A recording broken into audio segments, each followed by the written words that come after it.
نماز کی طاقت۔ خلیفہ دوم حضرت عمر فاروق رضی اللہ تعالی عنہ کے زمانہ میں ایرانی سلطنت سے ٹکراؤ ہوا۔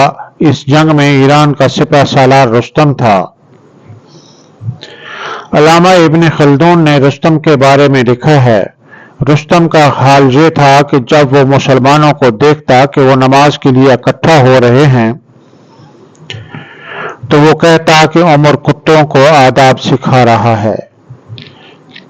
اس زمانہ میں ایران میں مسجدیں نہیں تھیں، مسلمان میدانوں میں نماز پڑھتے تھے۔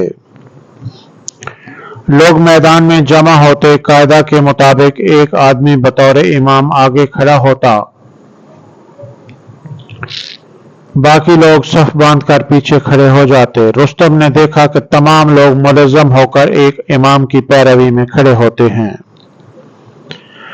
جھکتے ہیں، زمین پر اپنا سر رکھتے ہیں۔ رستم محسوس کرتا کہ اسلامی خلیفہ کے حکم کے تحت مسلم فوج کو ڈسپلن کی تربیت دی جا رہی ہے، وہ آداب حیات کی تعلیم حاصل کر رہے ہیں، اور جو لوگ اس طرح ڈسپلن اور آداب حیات کی تربیت حاصل کر لیں وہ اتنے طاقتور ہو جاتے ہیں کہ کوئی بھی انہیں زیر نہیں کر سکتا۔ عمر فاروق رضی اللہ عنہ کے زمانہ میں جتنے مسلمان نماز پڑھتے تھے، آج گنتی کے اعتبار سے اس سے بہت زیادہ لوگ ساری دنیا میں نماز پڑھ رہے ہیں، مگر حالت یہ ہے کہ دور اول کے مسلمانوں کی نمازوں کو دیکھ کر قوموں کے اوپر کپ کپی طاری ہو جاتی تھی، مگر آج مسلمانوں کی نماز میں اس قسم کی انقلابی تاثیر موجود نہیں ہے۔